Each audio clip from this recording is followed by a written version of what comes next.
Welcome to Chew the Chat Podcast.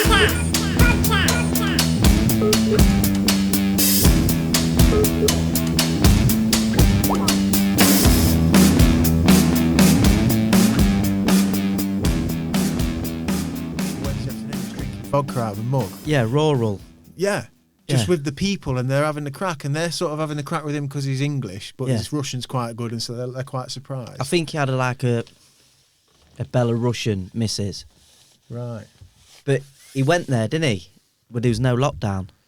I haven't seen him lately. Yeah. And he went to Serbia, and he caught it, and it nearly killed him. Shit. Yeah. So he put it out the other day. Do you know when you put just a statement but no video? Mm-hmm. Yeah, and it said it knocked him. He said it's real. Because he said he was giving it the big one in Belarus, going, yeah, goes to Serbia and catches it. And what's his account called? Bald and Bankrupt. Bald and Bankrupt. Bald and Bankrupt on YouTube. Yeah. Yeah, it's great.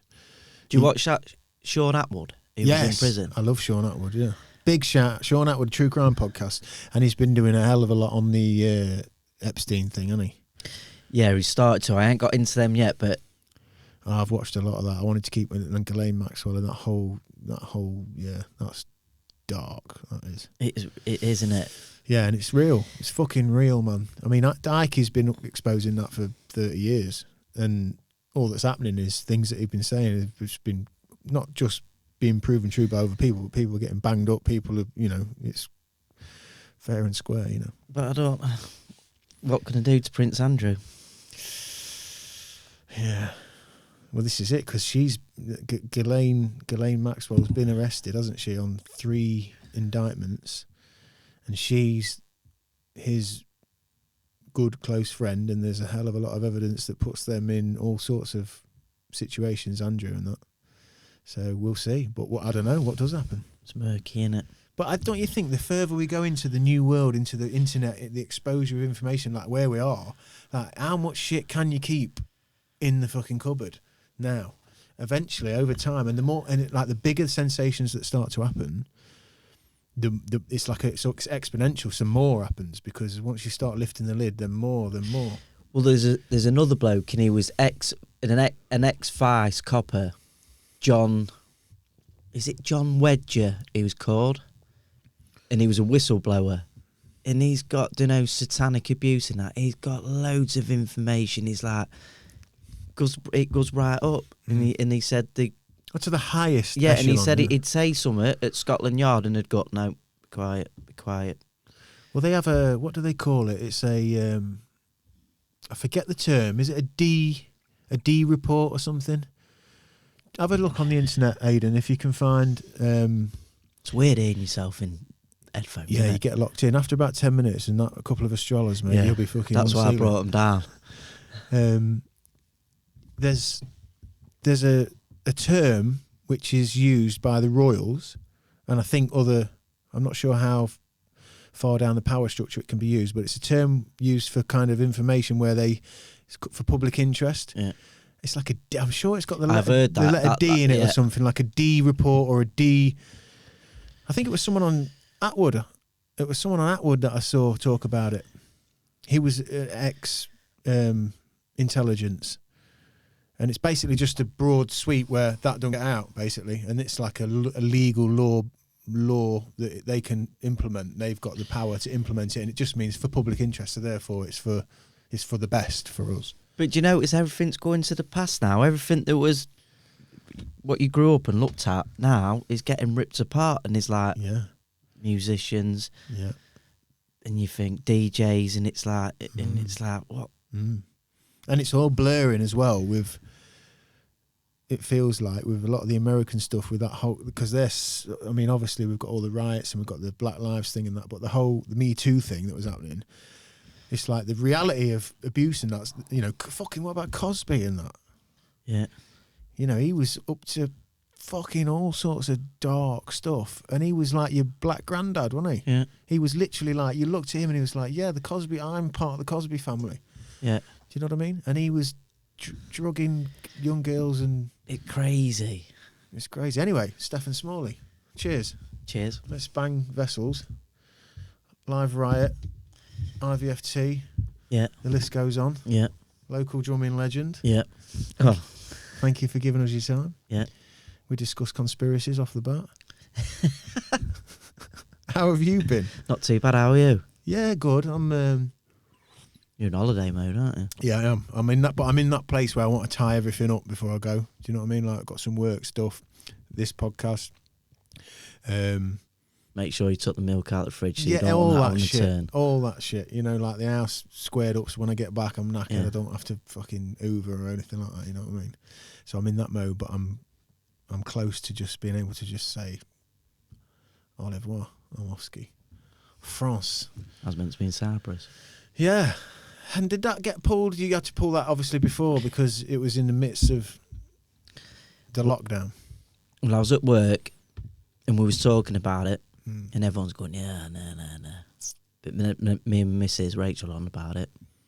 She's ringing me up on the phone going, have you read about China? I'm like, yeah, I'll be all right. Oh, I'll keep an eye on it. I'm talking to a builder. Oh, I'm going on holiday in June. He goes, you wish. I'm like, don't be so stupid. Don't be so stupid. And then it's getting closer and you're like, what do we do? And then you're getting stressed with each other. Pay it off. I've got 1,100 quid left to pay. I don't know. Did we get our money back? But we went early and got the money back. Oh, thank God for that. Yeah. Thank God for that, yeah. See, I don't, mine was booked before all this palaver. And, but I'd only done it flights and an Airbnb. So I didn't have like a package and all that stuff. I just had like literally, and I think Airbnb had and I think they were running it, even now I think they're running it where you can cancel up to 2 days before even. So I knew that was safe. And to a degree, before Airbnb stepped in with that policy, I think it was down to the discretion of the individual anyway, wherever you were staying. A bit like what it's a nightmare for me at work because every client's different, you know. Yeah. And some are really kind of freaked out and some are like, no, come and I want to get on and get it done. So, yeah, luckily for me, we're going. And I was just saying to Aidan before we got going, it's a risk. It is a risk. I've assessed it as far as my instincts and my experience go, and we'll see what happens. If I end up in the shit, then I'll have to work it out. But how are you been in the lockdown? Because I find there is a lot of, I'll call them lockdown liars. They're like, I'm all right. I'm all right. I've worked through it. Yeah, I've worked through it. I've been normal. Not like when it first happened, I was anxious. My stomach was all over. Do you know, like a nervous stomach? Yeah. And then my wife's got her job in the service industry. Mm-hmm. I've got mine, self-employed. Mm-hmm. Can't get no plaster, blah, blah, blah. Mm-hmm. And you're there at night and you're like, and if people say it ain't affect, as I say, that's a T-shirt. We need to get that printed up. Make a note of that, Aidan. We're going to have lockdown liars. Lockdown liars. Chew the chat T-shirt. Yeah. Well, it is though, isn't it? I definitely get what you're saying. I think is that sometimes a mechanism people use to try and Well, yeah, laugh it off. convince you. So like the British, like we use humour for everything, don't we, to avoid like emotionally discussing what we really think. Because everything. Oh, I could talk about this. Well, we got time, mate. That's what we're here to do. Craig, can I have a little bit more volume on my mic, please, Aidan? Because there we go. What's your words you've heard the most out of this lockdown? What things? Daddy. But what other words out of you strewn out of? What from like around me in the media and stuff? Yeah. We could do a game of this. Yeah, we could. Yeah, it's like Mallet's mallet. Yeah. Fucking key workers, pinky punky key workers. Protect the NHS. Essential workers. Yeah, essential workers. If you can work from home. If you have to go to work. Right. Go out, don't go out. Yeah. You can go to the park, but don't go to the park. Meet friends, but here's one. Oh, wow. When the adverts are on telly, adverts are like propaganda because they're worming you out. Well, you'll have to educate me here because there's none of that goes in my house. Well, anyway, right then, this is an advert. These are strange times we're living through at the minute, and you're like, these are strange times, aren't they? No shit. These are strange times, and it's a bank, and it'll have a woman on a computer because that's all you see now is people on computers. Yeah. Because we're getting used to being in the digital realm, aren't we? Yeah, but they're going, these are strange times we're living through at the minute. and it's like, and then there's that be kind. Mm-hmm. But that's another thing. Mm. We get a slogan, and then the horrible people hide behind it. Be kind. The people I see that be kind are the worst people I've ever seen in my life. Well, that plays into social media, which I talk about quite a bit on here, and the whole kind of idea that it's so easy now to write some code, some black letters on a white bit of space, and press a button and send it out, and it represents you in some way, and the people who come across it are coming across it in a fleeting moment, you know, and they press a button like, or they even go a bit further and they write some little black letters on a little white space, and they reiterate, yeah, we should, and, you know, and it gives us a return. So if you're a guy or a girl and, you know, you're doing that, I think the term is like virtue signaling, where you kind of, what we was on about, where you can read someone by how they are on social media. Yeah, and then when, like you're saying now, where you're kind of painting a picture of you as a bit of a white knight, I'm just an all-round caring guy, and maybe you're not, but maybe the tidal wave of culture is like this. I mean, and I don't want to fucking, this is some territory now. Black Lives Matter, right?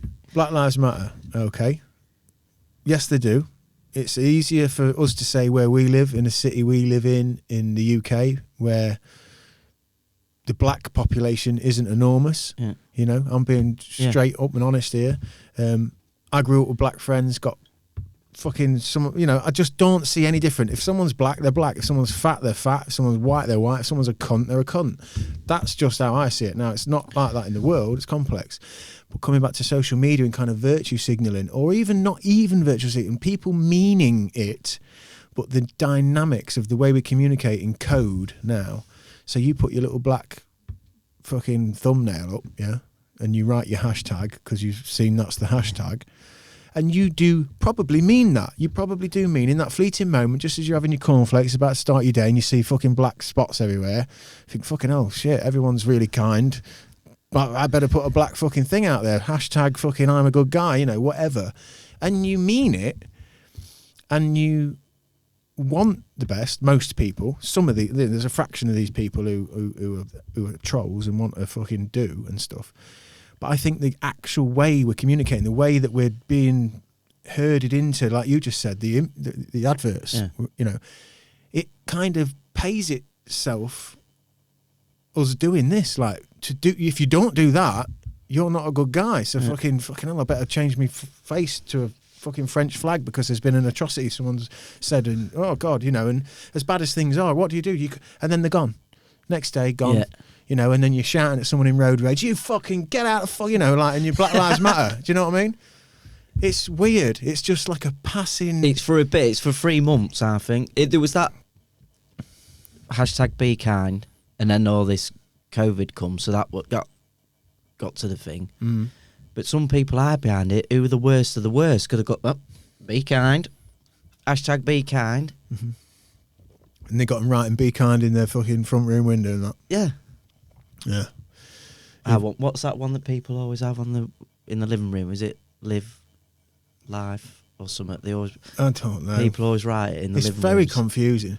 But do you not think, like, on that subject, like, I remember catching myself doing this, and again, for fucking live life love, actually. It comes across really judgmental, but it's not. I'm an animal trying to fucking recognise my environment and learn where I keep fucking up, you know, and where I could get better, and what's happening around me, and where to be and where not to be.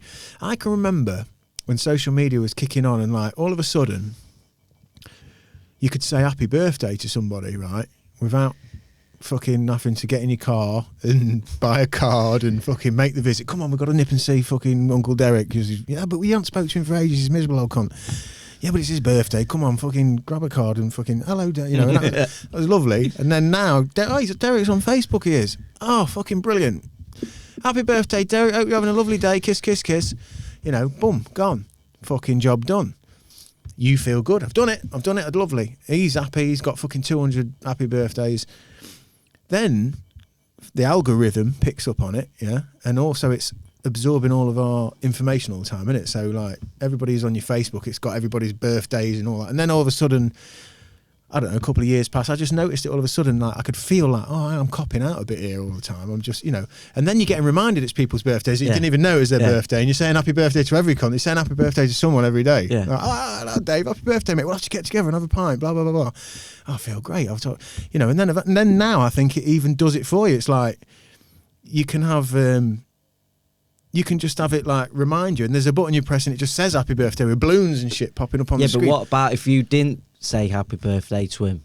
He's going to go, well, he hasn't wished me happy birthday again. So there he you usually are. does. So exactly, because you're measuring your little digital world, and then like, well, who has said it, who hasn't said it, and then you're going. It's taking you some time to go through your 65 happy birthday messages and who's in there and who in, and that all plays into the politics of them, doesn't it? So our brains.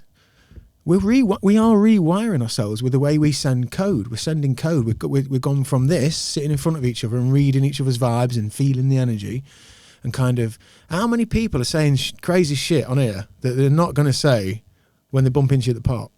Well, yeah. I've seen. Well, do you know all this Facebook thing? Because everyone's done it. Everyone's. Oh no, here's one. Do you know Dave? Yeah, Dave, whatever. He's not on Facebook. What? He's not on Facebook. Trying to get hold of him. He's not on Facebook. He's not on Facebook. No one can get him. Not on Facebook. It's like that when we was younger. Go, you ain't got a telly. Yeah. What? Yeah. What? You haven't got a He's not on Facebook. He's not on Facebook. And in everybody's own individual little Facebook world, right? They're all very in a weird way. They are quite unique because you even though you and me know a lot of the same people, yeah, and we're interested in similar things. Your actual, when you go in your feed, there'll be elements that we see. We see Shirley fucking upload a tea every night and that and whatever and blah blah blah. But that there's a unique thing. But amongst all of that, you've got the characters in your, in the I call it like the upside down, because you're here in the world, aren't you? And you see the people at work and you see people where you go socially in your clubs, at your football and whatever. And you've got this world. And then you go on your phone and you go, boom. And then there's all the people that you regularly see down here, like whoever it is, lads you used to know, but you don't see him anymore, but you're up to date with them. Yeah. Oh, he's had 2 kids by now and he's doing this and he works at the fucking blah, blah, blah. And he's always banging on about the fucking Conservatives and fucking da-da-da-da. And you kind of know it's like, and then Steph, and you pop up and it's like, oh, I'm back in here. And down there, in that world, it's fucking weird because you can gravitate towards people you don't really know because some of the things they're communicating and writing, you think, oh no, he's got a point, I like that. And you kind of, oh, fucking Ron's posted, I don't know where these names are coming from. We've had a Dave and a Ron. Surely. I'm trying to think of names for the next one. I'm having a Wayne. I'm having a Wayne. I'm having a Wayne. Terry. They're my 2 next ones, right? Fucking they sound dodgy as fuck. In fact, I don't think any Waynes and Terrys have got Facebook, are they? So he's not on Facebook. It's not on Facebook. It's not on Facebook. No, it's a weird time. As far as lockdown, a lot of that's happening because, like you say, we've been forced to fucking communicate. I mean, all this Zooming. I only did my first Zoom the other day, last week. I've not been doing Zooming. Everyone's been doing quizzes and shit and hooking up with their friends. Do you need a computer for that? I think you can do it on your phone. But a lot of people that I know have been doing quizzes like every weekend with their friends from around, and I've done a couple. My wife had it up on I think she pinged it up on the telly from her phone. But it was weird because the timing's just not quite right. And you've got a couple of couples, so there's me and her, and she's the one going, oh yeah, put the general knowledge one on, and then they're turning the phone to me, and I'm kind of sat there having a beer, like in my pants, just trying to chill, and oh, fucking hello everybody, and wherever, do you know what I mean? And then you see it again with their couples, it's weird. But that's all I've watched. Sky Sports, I watch Sky Sports News, it's on constantly at our house. It's like a sports bar. Sky Sports News is on. Got a fry up going. And now it's the football show, so there's 4 of them, but they're all speaking over each other because it's that Graham Souness goes to speak, but then Gary Neville's speaking, and they're like, and then it's like, oh, of course, because we're on the split screens and everything. And it's like, how long have I got to watch this for? Right, then I watched a cricket podcast. That's a bit better. But everything now is just a screen, isn't it? It's I spoke about this on the last podcast with Stu Whiffen regarding like businesses, yeah? So how many businesses are functioning now with staff at home, not in rented, leased properties or buildings, commercial buildings, whatever, all the insurances and the services and the utilities that go with that, and make it. I spoke to somebody. This is fucking podcast gold at Build Base today, right? Which Bill base? Lincoln. Build Well, Base. Lincoln, the main one. Yeah, the big one. I remember what it was called. I remember when it was called Jackson's and Shipley's. Jackson's and Shipley's. Yeah. And people still call it Jacko's, don't they? Yeah, Jacko's. There's Yeah. a bit of Lincoln. I don't know. East Midlands is Jackson's. Yeah. Check it out. Build Base. Chatting to them, and he was saying that one of their main sales reps came out who deals with us, and he was like, "It's weird." He said, "I know that our company nationwide, they're going to be culling because the company's running efficiently with like fucking 60% of its staff and all of the overheads that go with that." Well, yeah, that's what my brother was saying. Is at Anglian Water, and he says, "There's George, and he's working, and he does this job." And then you're thinking, but while George has been off, Terry's been doing his job. Fucking Terry again. There's no... Right, Terry and Paulie. Terry and Paulie have been doing their job. So you don't need George anymore. So we'll furlough him. Yep. And when he comes back, He's getting fucking... we'll get rid of him. Getting the finger, isn't he? Because what's it going to be? I keep saying, when's it going back to normal? Yeah. I But think that's a new one you hear and all. Yeah, This the is new normal. The new normal. That does my head in. But I think it's accurate because I think, again, it's already been exhibited in these early throes of things opening and that. Like, there's been a lot of talk from a lot of people broadly that I've spoken to about, like, outside of the lockdown liars. Lockdown Liars. The Lockdown Liars, which is also another fucking band name, and it's a little band. Lockdown name. Liars. I'm telling you, mate. Is a lot of people have actually, I've had on this podcast even, have talked about how they feel like it's been nice to have the brakes on, to have a bit of time, to chill, to relax, to realise, fucking hang on a minute, I'm doing fucking 80 hours a week just to fucking what? But we've also talked about, wouldn't it be nice if we took some of that back into the world? Because most people I spoke to were like, oh, it's been good, it's been nice to slow down, it's been nice to have some time with the kids and see the fucking, take the dog for a walk and have a bit of time to myself and just fucking slow down. But already you're seeing with shops opening and that, people just fucking straight back in, straight out the way. And a lot of the, I maybe shouldn't say a lot, I've had a little bit of experience in my little local shop where, like, some of the people that I've been quite relaxed, respectful of people, but quite relaxed because I just refuse to let the television tell me what is happening. Like, I'm looking around in my life at what's happening. I understand there's absolutely a fucking a life-changing epidemic happening. There is. But is it on the grounds that you should feel fear on the level of, like, being paralysed in your home, or when you do make your trips to shop, should you try and be as positive as you can be? You know, because I've seen some people and they're kind of, you know, you're getting into road rage, kind of shopping aisle rage. It does me in. It does my absolute effing head in. Yeah.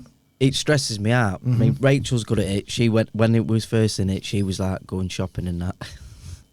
I know it's 2020, but she's better than me at shopping. Anyway, so I'm like, what was it like? What was it like when she got back? What was it like? Oh, well, let her do this, and you have to do that. And you're like, oh, right, then I'm going to the co-op. I'm going to the co-op. And then you do this, doing, and I get, there, and it's like, I come out and I'm like, this is doing my head in. Yeah, it's tricky. Well, that's my point, is exactly that. I'm quite relaxed and I'm quite, you know, aware that other people maybe aren't, but then there's the people who are really going to town, you know, masked up and kind of, you know, gloves on and fucking, that's quite a difficult thing to see. I mean, I'm pretty laid back, you're pretty laid back, but when you do see people in masks and gloves and fucking Z for Zachariah kind of setup, it's like, okay, no, okay. But then if you do have a situation where you don't read the footprints on the floor or the arrows or something, and you end up wandering down an aisle looking for whatever it is, dog food, the fucking, you get into like a feeling that's quite really difficult to be in. Like, if you've upset somebody by missing the route, or and I get it because people are scared, but trying to navigate that. But what point I'm getting to is that some of those, a couple of those very same people that have been the first to kind of judge you and condemn you and pull you out are straight in Primark, out of the way.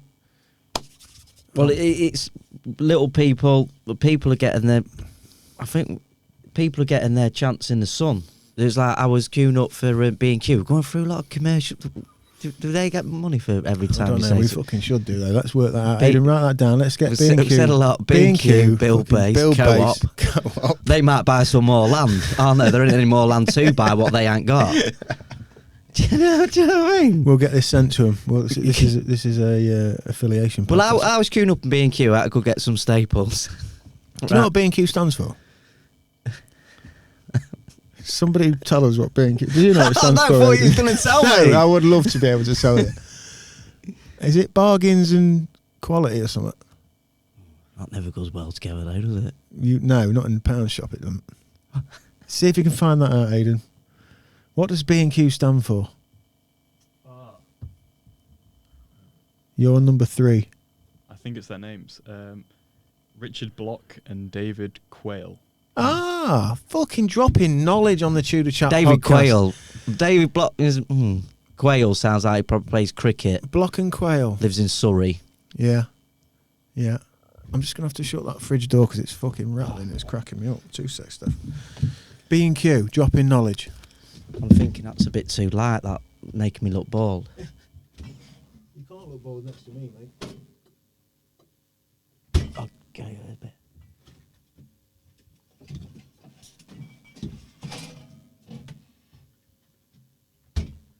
That's better.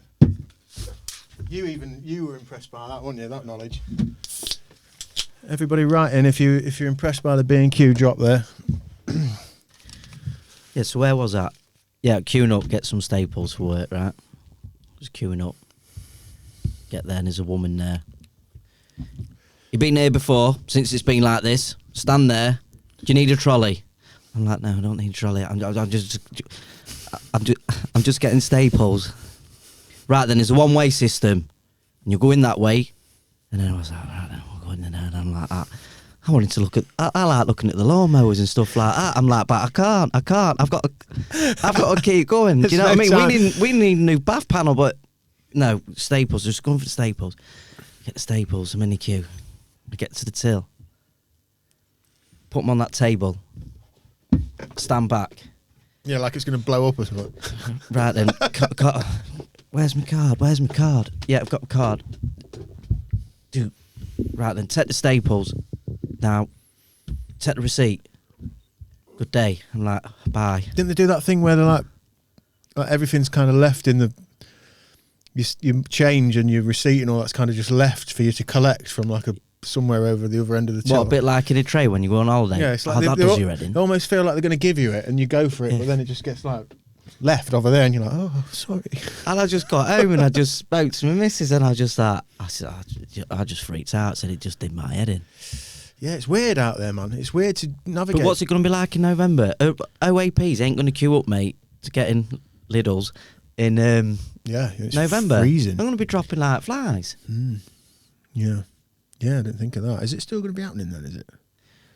What's all happening with this second peak? Because at first I would put YouTube on and I would have a look at like what's Bojo saying and what are the people saying, and I just couldn't help but think that I don't think no one knew. even bless these people who are trying to get their heads around this thing, and they're up there, and it must be awful on Spotlight being in 10 Downing Street with the fucking world watching you. Yeah, but they stopped them daily briefings, aren't there? There used to be daily briefings. This is when I was having a look every now and again. We had the last one, but I says, wonder if they'll do you know when the show Encore. do you know when the show comes to an end? Do you reckon they do best of the briefings? Yeah, they should with do. like a montage. Yeah, they should do, shouldn't they? No, but I don't know. It is When's weird. it going to be? The perspex comes down. But I never got that close to anyone anyway. I don't think I was out nearly kissing someone all the time when I was out. And what's weird is you're handling everything anyway, aren't you? Everything's being handled, and it's widely known that the germs on your hands, and let's have it right, not all these germs and all this microbiome is bad. Like some of it's critical, like for you, really, really critical. Like to be cross-pollinated with your environment is like really important. Fuck knows. I think I went and helped somebody on a job, just a family member. What he's on about that temperature thing? Yes. I know, he's telling me about that. He was an electrician who owns one of the biggest in this country anyway, CCTV operations. And they've done things like, Chelsea's ground, and they've done stuff in, worldwide, big company. And they're furnishing all of the parish councils with all these new systems, which is essentially upgrading CCTV as we know it, which has obviously been upgraded all the time, like anything else. It starts off with a shitty old camera on a lamppost, isn't it, or whatever it was, black and white, that was shitty, and even when a crime happened, no one could work out. I love it. It used to be on Crime Stoppers when I was home from dinner, and they'd go, so he's done this, and then they'd show him, and he'd go, oh God, who was that? It's a poltergeist. And then it got upgraded, and then it was colour, and then it gets into HD, and so on and so forth. And this upgrade that this guy was working, and my brother, who I was with at the time, was talking to him, and I sort of popped my head in, and he had these cameras set up, and he was telling my brother was asking questions, and he was like, what it is these have a heat recognition. So you've seen the Predator here, you've seen it when he looks and he just sees, but it's literally that, and it's reading your temperature, and it's reading if you're wearing anything across your eyes, anything on your hands, and anything on your mouth.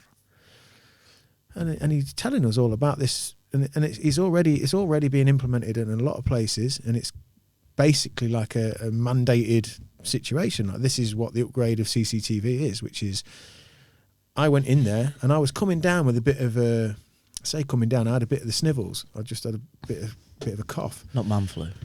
Don't know. I've been all right. I haven't been ill at any point. I've just fucked it on 3 days before holiday. What? I've just said I haven't been ill. I'm all right. Guinness, mate, keeps it away. What Guinness is that? Porter. It's got There's a red. Our brother told me got a red Guinness. Yeah. Which is the flat one like that. Yeah. It's nice. Yeah, this has got hints of. It's really hoppy. It's toffee and chocolate in it. A friend of mine gave me one at the top of a mountain when we did a hike, and it was just. How many of them can you have though? I don't have too many. I'll only have one or two. I don't go wild. I don't have fun when I'm drunk these days. It's not. I like to get a bit tipsy, and that's it. But yeah, he was asking questions of this guy, right? He had cameras set up, and I popped my head in. I was drinking a coffee, and I was coming down a little bit sniffly, but, and it beep, beep. I came up, and I was like 36.5 degrees or something. No, I was 37.1.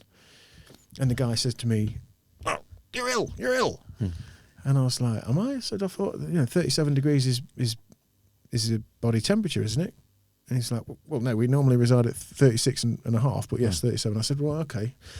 Anyway, I went back out. And Does he think he was a doctor or not? I don't know. He's obviously going off of whatever the spec is that they've had to build this thing to. But anyway, they're chatting away. I take a phone call. I go back in, and beep, beep, beep, beep, beep, beep, beep. It's fucking going off in there. And he's like, you're ill. And I was at like 37.6 or something. And he got alarmed, and literally alarmed, and asked me to leave. I had to leave the job and everything, and I was like, okay. And like in that moment, I get it. He's spent a lot of time like studying this thing, implementing it, and all this time kind of learning this procedure. And it's obviously come with a memo or a spec or a brief that like, this is what we're measuring. We're measuring if people have got this virus, or anything like it in the future. So he's panicked, but his panic, like, and I'm a pretty laid back person, quite confident in my own skin, and I was like, fucking hell, hang on a minute, and in that personal moment I felt like that. But then I started to think and sort of, extrapolate on that as if it was going out into the world. This is what's going to be happening to people. People are going to walk to the co-op to get whatever the thing, and they're going to fucking beep, and everyone's going to look round, and fucking they're going to be ushered out like by, and taken to quarantine or whatever. So it was a really strange experience to feel that and know that that's what we're going to start seeing, But you don't know what self-employed ill is, though. Self-employed ill is different. Exactly, like, yeah. Look, mate, I know that arm's hanging off, but Yeah. I will carry on and finish the job. Got to get done. I've got to get 5 days in this week, mate. So the new normal, mate, I think screens, it's just the path we're on anyway, isn't it? We're digital. We want everything to be easy. We want it to be minimal output and maximum gain, which in the short term it feels like it is. When you can say happy birthday like that, fucking hell, it's brilliant. But someone's made a lot of money, though, haven't they? Yeah, look, of course. I've never seen so many delivery drivers in and out of the street going, I've bought this, and it's like, this one woman said she's busier than Christmas. You know what I mean? People are at home with Amazon and eBay and Gumtree and God knows. But does what. it feel like lockdown now? Me and wife was on about last night. We had a day where it didn't fit, it felt normal. Mhm. But that's freaky. Took Leon to football training, Mhm. and the things we've had to do there. They've all got a cone. You have to stand on the cone when they get there. We've got gloves. We've got masks. Yeah, I'm not down with that, mate. And I've it's not sent my freaky. kids back. Well, our school, my kids are only small, and they contacted us and kind of put out like a bit of a memo to us all and asked all the parents, how do we feel going back, not going back, and what procedures, and blah blah blah. And it just, for us, it was like, I don't want, especially at 5 and 4 and 6, and 3. Putting a kid in that situation day in, day out for however long that is, and kind of all of their DNA, all of their wiring, all of their natural tendencies are exploration and adventure and communion and just discovery. As soon as you start putting in space, no contact, writing off areas with red and white tape and one at a time for this, and masks and gloves and kind of all this distance and sterilisation at that age, at that developing part of their being, that's really, I think, really detrimental. And a lot of the stuff that I've read, and it's not necessarily talking about COVID or whatever, but you get that in families, you get that in situations anyway, and it's terrible. It's really not a good thing for development, for understanding, because it imprints, this is how it is. And if it goes on for, fuck knows. I mean, if that's the way the world is in the future, because the COVID's just the scratch of the surface, and actually at any moment we're going to get fucking, overtaken by some... It has proper affected the kids. It's like Max, my oldest, finished school that week, and then he's never going to go back now. How old is he now? He's 16, so he's left. Fucking hell, is he 16? So then there's like Leon. It's hit him hard. He's depressed, but he's not got no depressive problems. He's like they all are. He's just like a coil. Yeah, He's he wants to be a kid. But he's not now. He sleeps until 11. It's like he's not brushing his hair. He's just like, what have you been doing today? Yeah, it's mojo. Because they need that discovery. They need that interaction. They're supposed to be discovering the world and tactile and fucking getting... But then later now he's going... We told him it's the germ. And he goes, when the germ's gone. It's like, don't... He went to school because obviously we got work, but there's hardly anyone there. But it's like, you go pick him up and the school's dead, and he's like... It's just... It's strange for a kid, man. This will never happen. Well, touch wood. That's what I'm worried about. I think this is just the start of this. This is the new world, man. This is the price we're paying. Yeah, but this is a pandemic. Do you reckon when there's going to be another? This is since the Spanish flu in the end of the First World War. I think, like 1918. Yeah, that's right. Yeah, that was the last. And there was SARS, but that was nothing. That was. Well, SARS was much more deadly, I think, as I understand it. A hell of a lot more deadly, but a far less infection rate. But I think the mortality rate of SARS was fucking pretty savage. I mean, if this virus had that rating of mortality, I think it would be in a right fucking pickle. But it's where you get your info from. It's like everyone started. It's weird, isn't it? It's like it's been like a war. Why are they doing that over there? Why is he out? Why are they doing that over there? We're doing it properly. Then another one going, oh, it's all right. We'll do it like this. And a lot of them just listen to Tina off Facebook. That's where... Tina, she's always at it, isn't she? They do, though. People listen to Tina off Facebook. Well, I've seen that. Yeah. Well, I'm going to do this. If you're going to go into another house, what's more embarrassing? If you've gone into someone's house and broke it and sit 2 meters apart, you might as well sit on each other's knee, haven't you? Yeah, because you're in the whole biome of the house, yeah. It is, it's fucking weird. It's really weird, but unfortunately, and I don't like to say it, but I feel like in some weird karmic fucking woo-woo kind of a way that I look at things, I feel like the way we've sterilised everything and digitised everything and kind of took the meaning out of everything, and we've created these cities that run on constructs, on fucking ideas that aren't really sustainable in any way other than the wheels keep turning. Do you know what I mean? We all want to live in a city, but no food we eat comes from the city. It has to come in from outside the city. I don't know. It feels like you can't have all this advancement, all of this new technology, all of this 5G or whatever the fuck it is. The way we can do things now there's a flip. There has to be a flip, and it feels like that kind of situation with viruses and those kinds of penalties we're gonna pay with our biology. You know, we want all this technology, but you know, you watch sci-fi and shit sometimes, and it's like, you know, you imagine, we're going to be holograms. We're going to upload consciousness into the fucking mainframe. It's going to be the Matrix,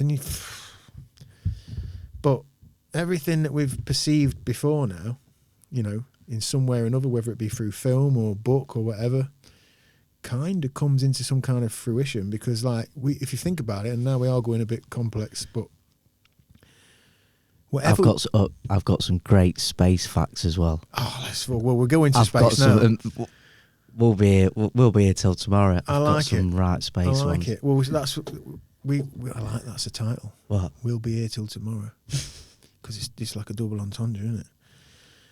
But it does feel like that to me. It feels like, you know, if you, how do I put it across without it being so fucking, I don't think I can. I think what I'm saying is that I think in the end, it's not 6 o'clock after Creamfields, mate. I'm listening. Life was more simple then. He's fell asleep. Yeah. He's trying to ring his mum. I'm listening and just going. Put my jaw back in. Yeah.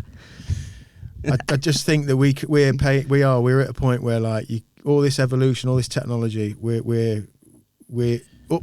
The idea of uploading your consciousness or something that was in a film that seemed fucking far-fetched that you watched 20 years ago, is kind of, you know, a lot of it happens because whatever we perceive in our imagination is basically an extrapolation of your experience anyway. It's like you're taking X, Y, and Z from your experience or from somebody else's experience even, and you're just building on that and imagining, oh yeah, well that and that might lead to that. And that seems to be all that ever happens. So when something's that far out, we ain't got there yet, you know, you can't really perceive it. But then it creeps up closer, and then all of a sudden it's like, well, can you remember when we used to say, imagine if you could fucking watch telly on your watch? Yeah. And you fucking do more than watch telly on your watch. You can watch planes land, and you can tune your guitar. It's like, but when it actually happens, it just, you have like a week of like, fucking hell, have you heard like the thing where they can do that on the new iPhone? You go, fucking no way. What, you can tune your what? Well, I had a phone, BT Cellnet one, and it could tell your horoscope.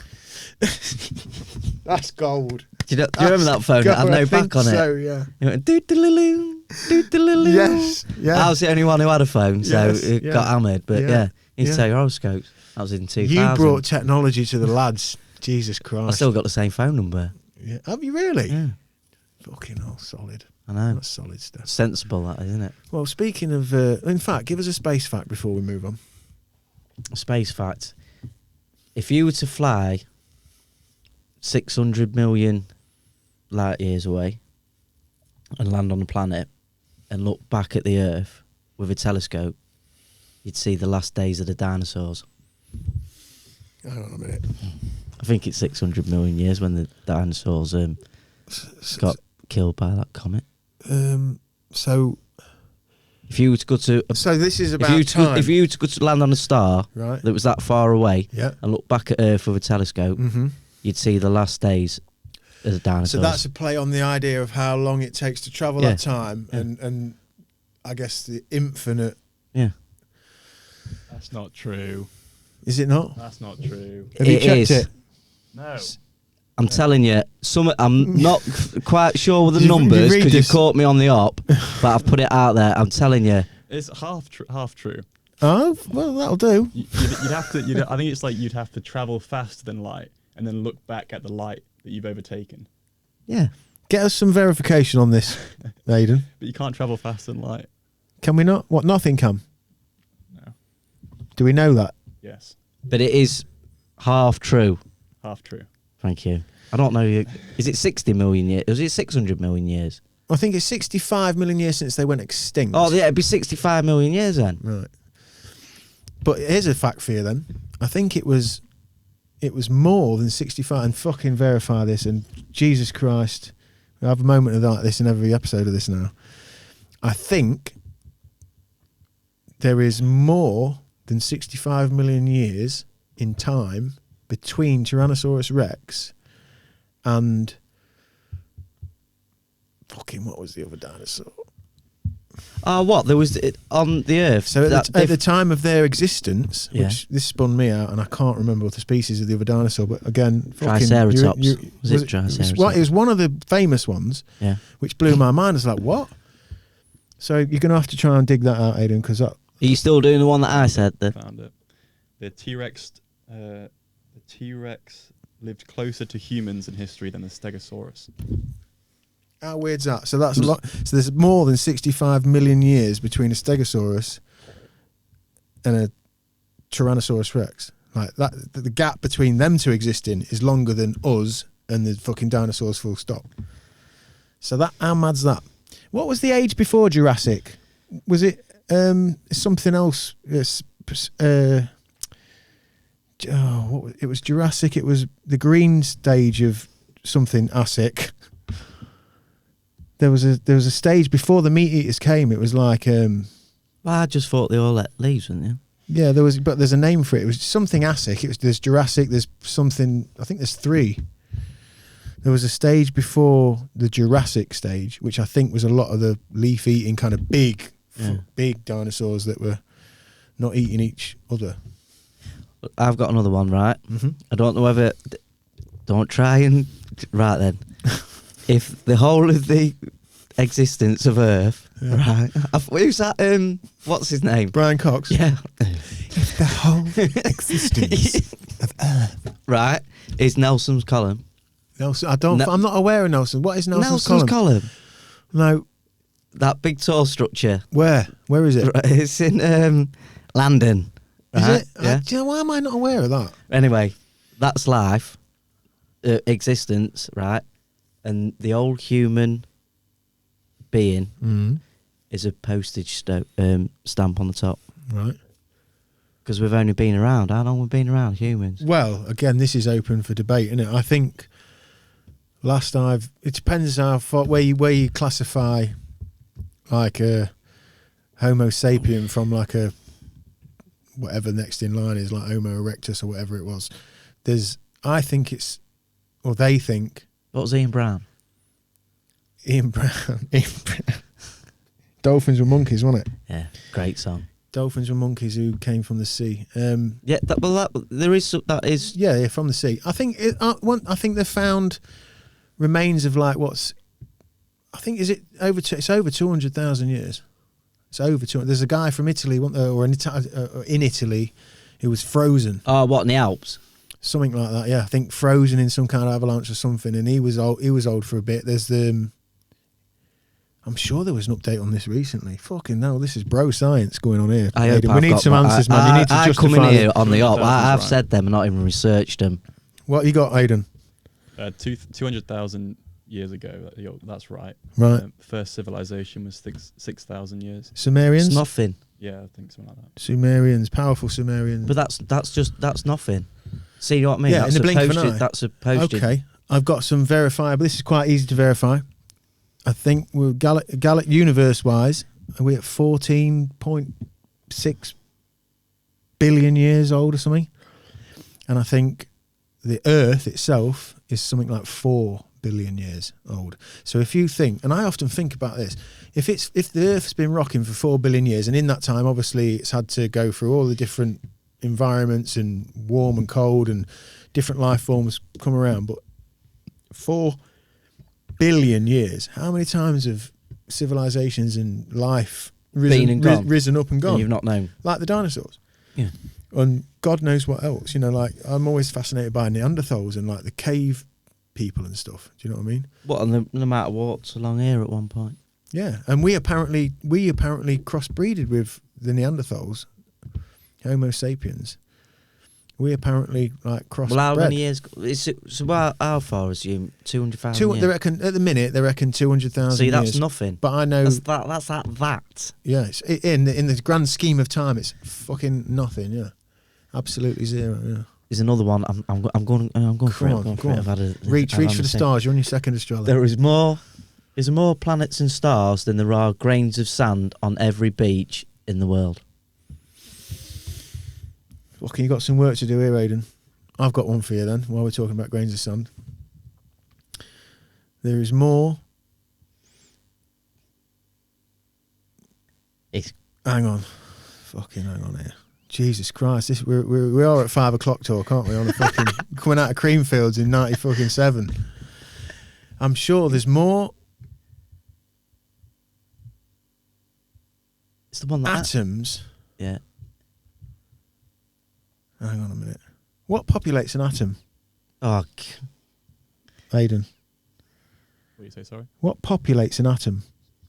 What, Is it like electrons? quarks and all that? Yeah. Yeah. Leptons and stuff. Ah, I've got it. Got it. go on then. Right. There's more. Fucking hell, it's gonna get. This is podcast gold. There's more atoms Yeah. in a grain of sand 1 grain. than there is grains of sand on the planet. That fucking. I'm sorry, people. That took me some fucking recovering. That did.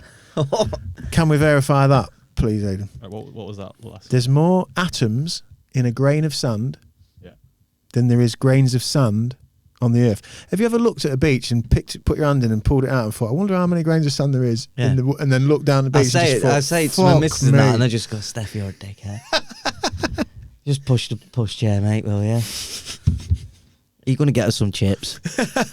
Yeah, I'll get you some chips in a minute. Yeah, we all want battered sausage, you know. How did we end up at fucking fact finding from fucking prehistory?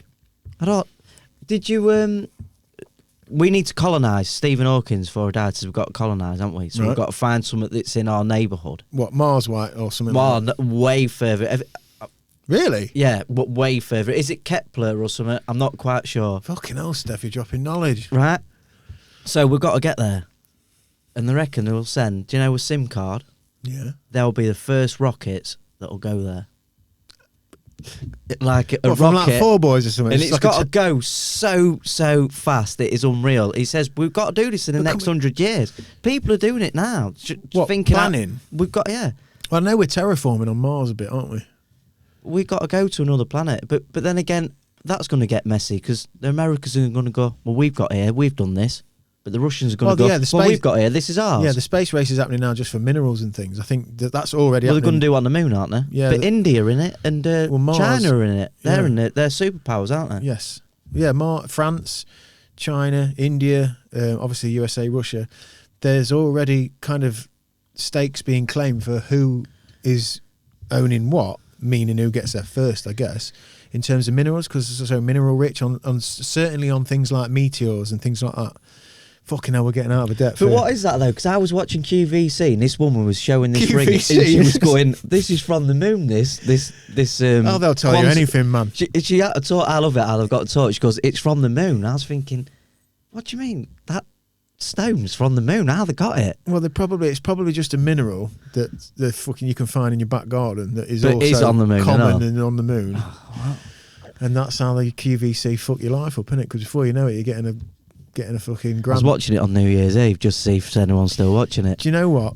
I'd love to know the ratings for QVC. You mentioned TV adverts and that earlier. I'm fucking way. They have not been in our lives for so long, right? That when I do go to like if I end up in a hotel room or anything like that, which is rare now because we go Airbnb, but it's certainly in the last 5 years or so. I remember we went to Norfolk one time to stay in like a log cabin thing, and it had a TV in it, but there's no Wi-Fi. Normally we just take like a little Amazon Prime thing or something and just watch what usual shit, but there's nothing, so we had to just watch the telly. And I'd even forgot how fucking remote, you know, like for the telly actual source, and what's the telly even on? You Anyway, put Sky Sports News on. we get on the telly. That's the safety. Put Sky Sports News on. It's safe. The fucking channels, man, right? It's just like the most. I get on one channel, I'm like, oh, fucking, I remember that face. I'm sure she was in like some kind of fucking fraud scandal or something. And now she's on QVC selling. But it's like you're either on a shopping channel and someone's just lying through their fucking teeth about a fucking mashed potato blender that does fucking your overing and It's everything. Hamzonite. That's what it's called. Hamzonite. Yeah. Hamzonite. No, Tamzonite. Tamzonite. I'm sure that's what she said. That sounds like a fucking The rival gang, doesn't it? I'm probably wrong. It'll be hot. Just say it's half right, please. But I was flicking across these channels, right, and I said to my wife, I was like, fucking hell, can you imagine? Like, the news is on, and it's, terror and nightmares and paedophiles and staying, and, And then it was like, yeah, and there's a masher that fucking, it's only $69.99 and you can pay 5% pay. And then you get onto the next channel and it's just adverts and singing fucking, whatever it is. And I was just like, fuck me. Like, I've forgotten. This is the diet that I used to put in my brain. Like, this was what I used to feed my brain. Like, I used to feed my brain, like, this shit. Well, I'll tell you what, though. Me and Mrs. Rach, we have stopped. And a blanket stop. We don't watch soaps anymore. Bang, like that. That's massive for you, Steph. It is. Emmerdale as well. Oh, yeah. Everyone knew me. If someone rang me up at 7 o'clock. Yeah. Don't answer. Andy, he'd bring me up and go, what you been like that for? I go, because Emmerdale's on, innit? Yeah, I'll ring you back. So what brought that on for you? Because you're a big soap fan. Well, I was, yeah.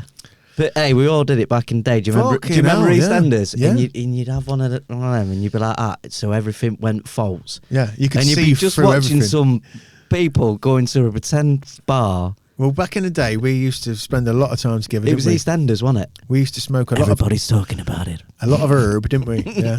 A couple of our friends had flats, and as you do when your kids from where we were from, kicking around, we would get a fucking little baggie of our whatever, go round.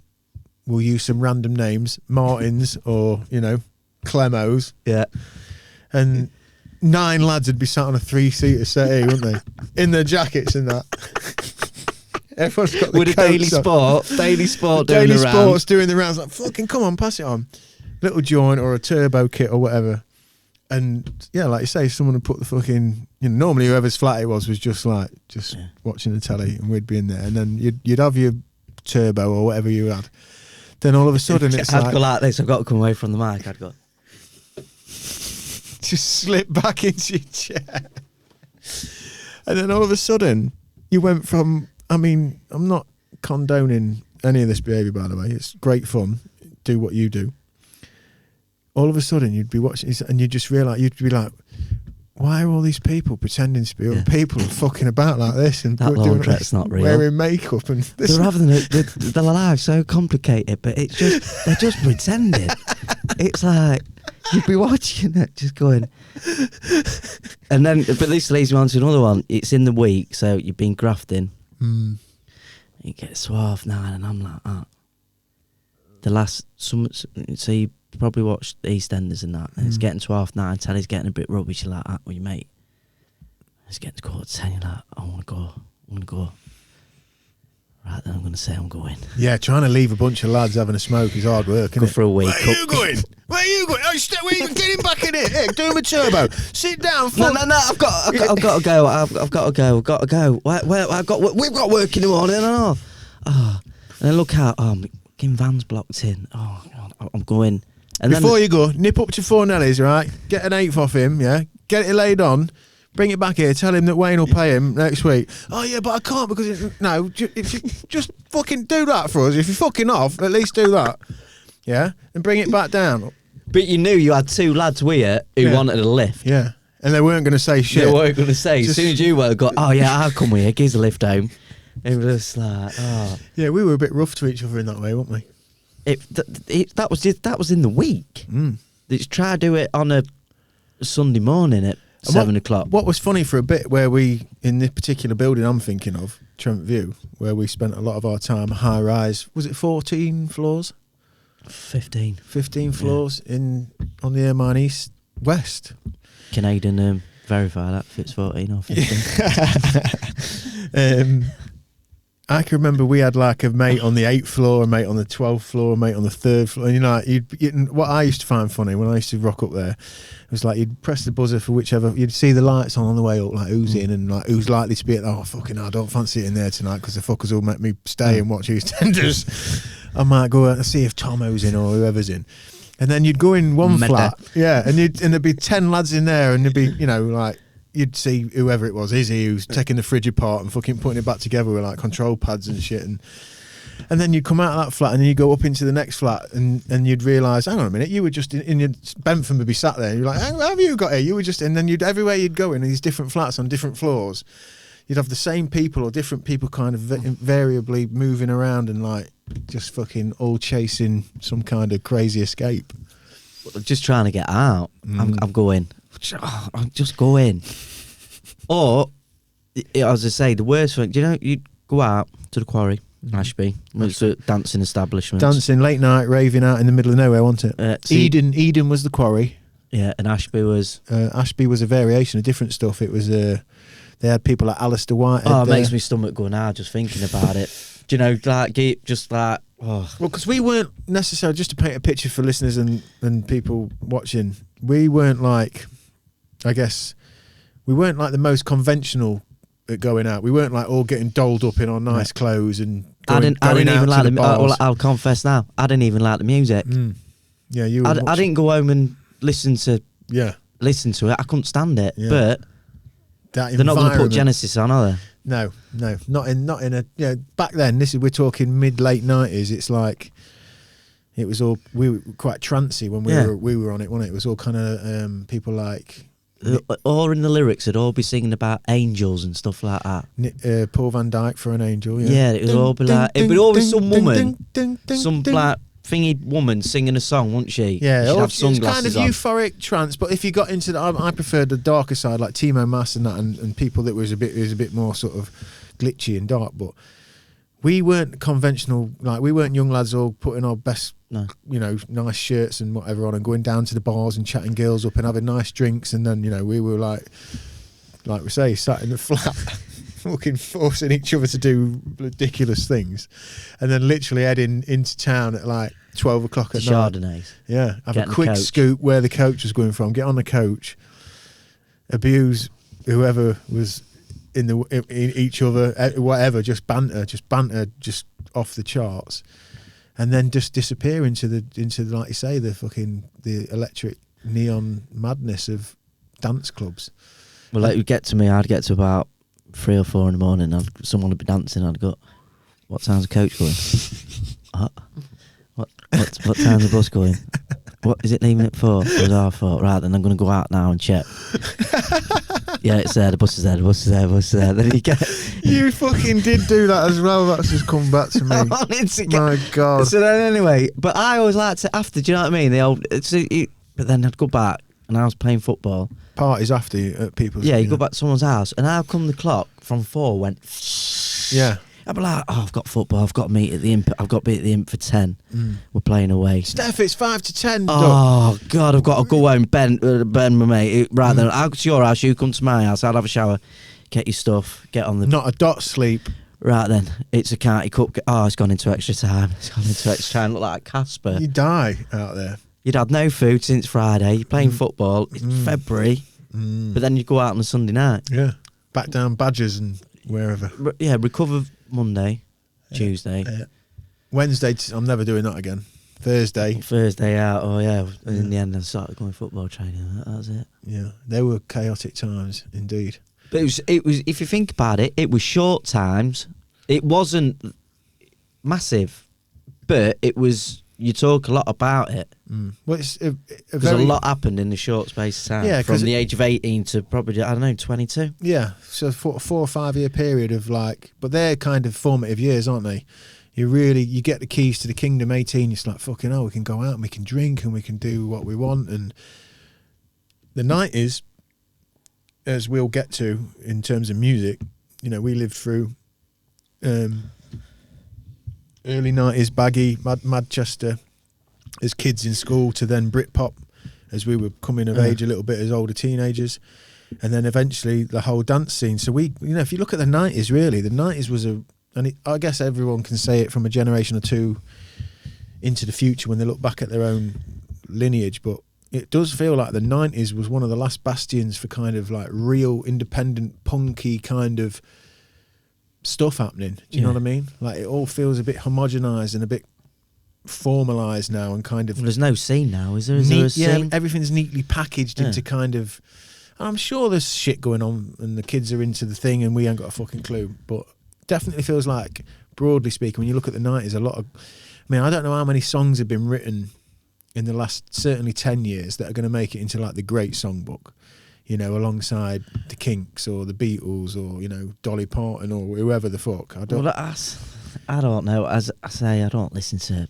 I don't know. Probably no new music catches me anymore. Really, nothing. Nothing. No.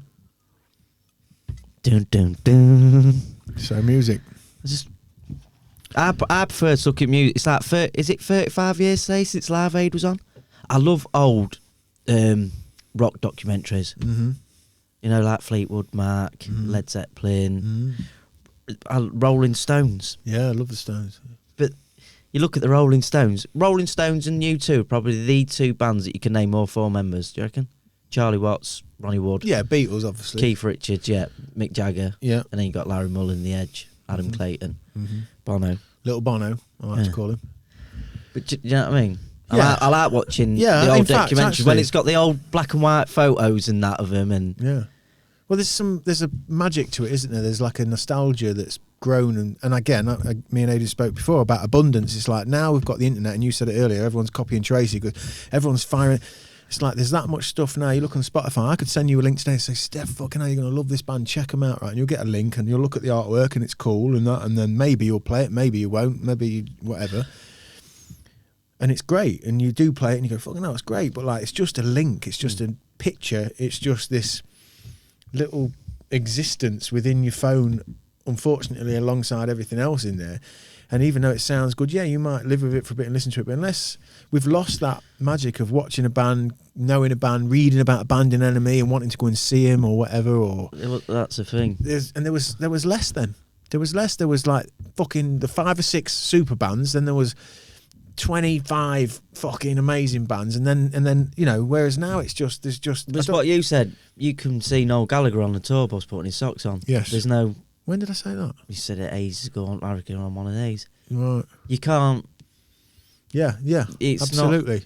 There's no mystique. Yeah, the enigma is gone. It's like everything's documented, everything's sold to you at such a rate, and everything's good. There is stuff that's really good, but I don't think like there'll be a dominant Rolling Stones or a U2 that like sit on top of everything. I mean, what was the last band that you can think of that clearly were just the band that sat on top of everything? What the last one? I think. Yeah, the last one that you I think. think it's Coldplay.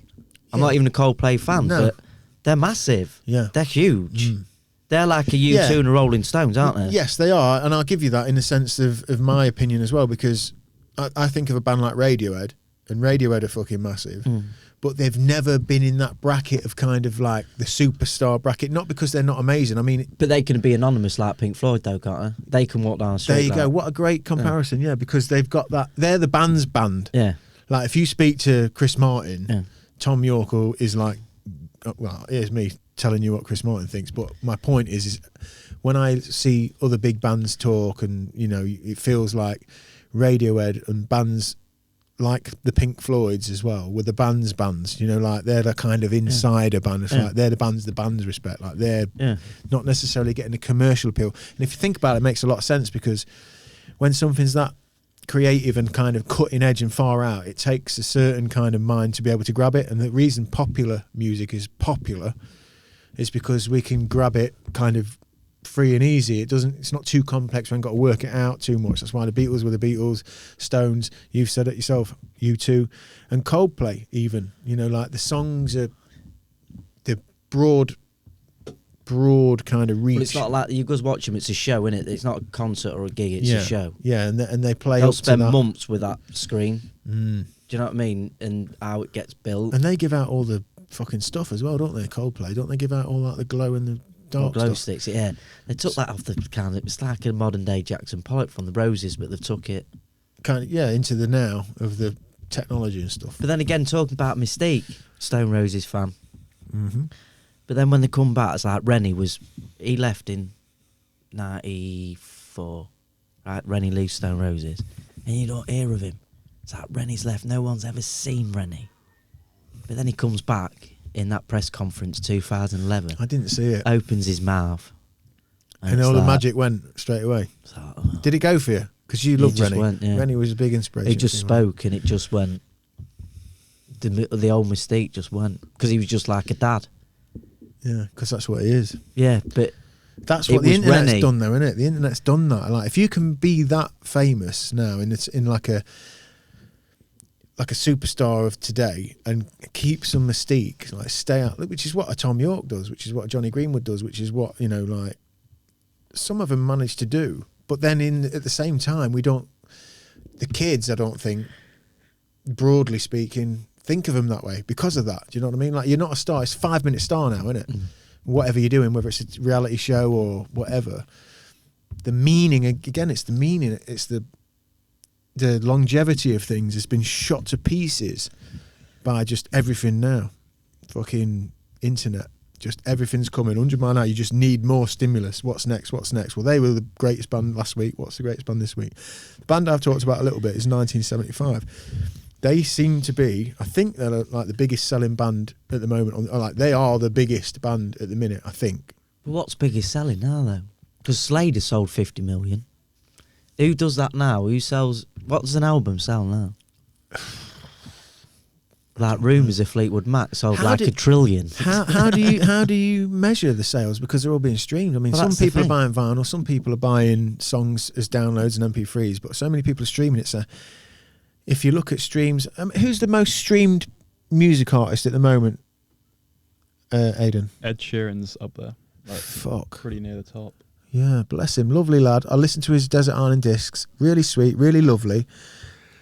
But how does that become like the pinnacle of music? And he feels... I could sit here all day, but I'm not. But he plays Wembley Stadium. And he's got an effects pedal and a guitar. Is that what he got out on stage? Yeah, I think so. And a kind heart.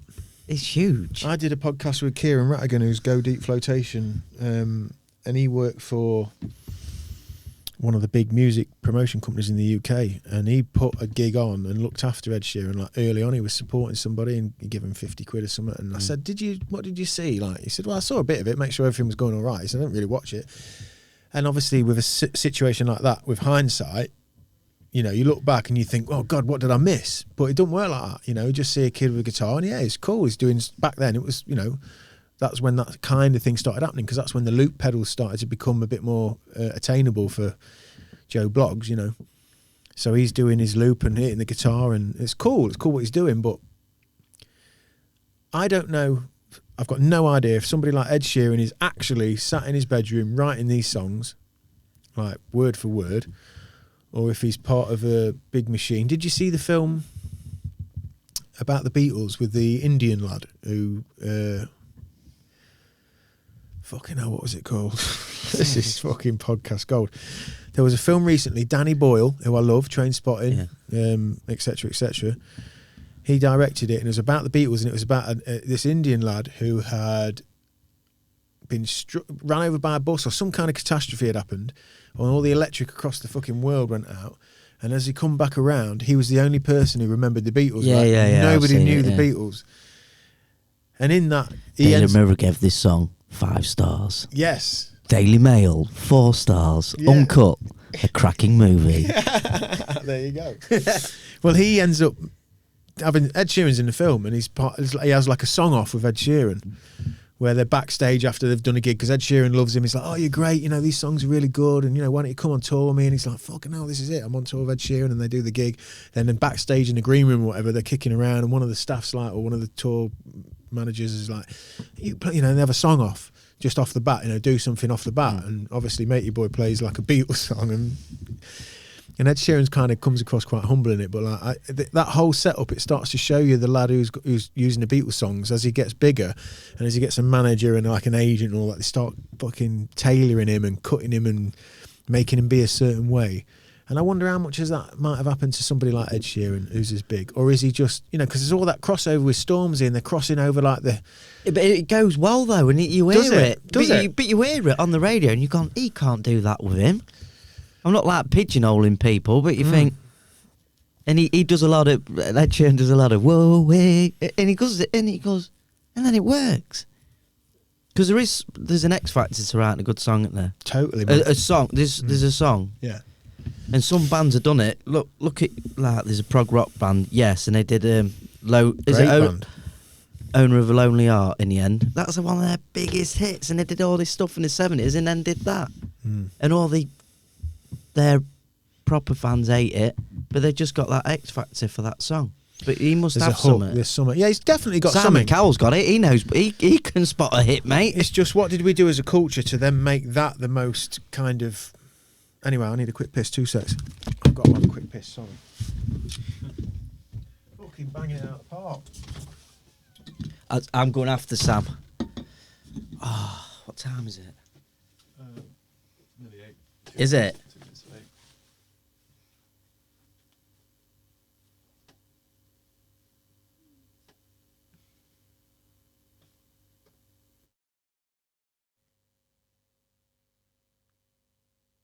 I'm sure that one I said about the dinosaurs is true, mate. I'm telling you. Yeah, it's like it's pretty much there. It's because I didn't have it all. Yeah.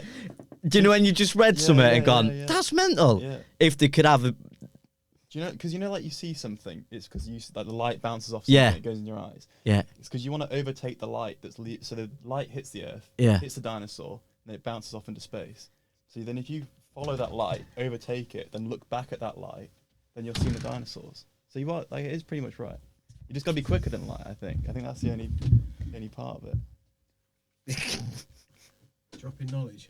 Oh, we're still on the old dinosaur ones, mate. So, where was I going then? Music. We're talking about music. Right, I want to do a bit of our music then. So, we were in bands together, Stefan. Yeah. And recently, as listeners to this podcast, viewers to this podcast know, lost a friend of ours. And that struck a chord with obviously everybody. Funeral is on Wednesday. Mm. And a picture got passed around, which you were in. Yeah. Your band. 1994. 94, yeah. I was 14. Outside the Ukrainian club. Yeah, Sunday afternoon it was. Was it a Sunday afternoon? Yeah, I remember it, yeah. Ukrainian club is an old building in our city where there was... Blue building on Greystone Stairs. That's it. And literally the Ukrainians used to congregate there. And Pete... Yeah, Pete was a caretaker, yeah. I think he was a prisoner of war, and then he's obviously ended up working there. He had a Miami Dolphins baseball cap with his little suit, didn't he? Yeah, he did, yeah. It was lovely. You guys rehearsed there, and that photo in the aftermath of Wade passing came around into circulation between us guys, and it was the first time I'd fucking just been taken back to that moment, and it was mesmerising. And it came at a time when we'd been talking as a band, as people know, listen to episode 19 with Mark Foster, I think. Yes. LiveRiot guitarist, our good friend. We were sort of kicking around in this lockdown. It came around for some reason that, we're chatting and the band members are chatting, and I wonder if, wouldn't it be cool if maybe he did something or whatever. Then that photo came around and it kind of just fucking triggered a whole mindset of like, fucking look what's happened in all this time. That photo's, whatever it is, 26 years old. Mm. And all the music and all of the crossover and the band iterations that have come from that. So how did that band come about? What happened? Whose idea was it? And how did it come about? And give us a bit. I can't tell. I was in French lesson, and John Smith, Right. bass player, Yeah. and I'd grown up with him since day dot. Mm. I was like, should we start a band? Yeah, I've got Gaz. Gaz can play guitar. Oh, I've got an electric drum kit. Do you know the 8 pads? Yes, almost like a keyboard kind of setup, wasn't it? Just It was a Roland one. Yeah. It had 8 pads, some black sticks. I said like, how come in? John had a room, just with a settee in it, not his main living room. He goes, we'll come round, and then Gaz had a little amp. I think John was going through that. Mm. So we I think the first ever song we did, it was called the first ever song we ever played was called, Gaz wrote it called All I Need Is You. And then we had Fallen Angel. So we'd go and we'd just start, if you could go back into that room, every other one would go, it sounds awful, but so we're like, oh, we'll play a song. And then we goes to the Ukrainian club, start rehearsing there, going through a Baldwin amp. Yeah, so it started in a French lesson. But a lad had given me a tape, and he was into. He goes, listen to this tape, Steph. It's like, what's it called? He goes, Oasis. I've just been to see him at Rock City. This is 94. It might be late 93, 94. Mm. He gave me an Oasis badge. I was like, I listened to this tape, and it just went, boom, like nailed me to the wall. Listen to I'm the Walrus, but I didn't know I'm the Walrus was a Beatles song. Right, so you've just heard it for the first time from them. Do you know what I mean? So then, 94 in a French lesson, and then it went from there. So when you've had them first meetings, and again we spoke about this on the last podcast with Stu Whiffen, who's in bands in Essex and went on to get some deals, and he talked about the first time they did something, and then when they finished that session, like, fucking this is it, that chat. Yeah. This is fucking it. Yeah. You know, we're going to be playing Wembley. We are going to be like... Yeah. Did you have that? Did You, you have that you feeling? don't start off to go, I'm going to play at Feddlethorpe Village Hall. Do you? No.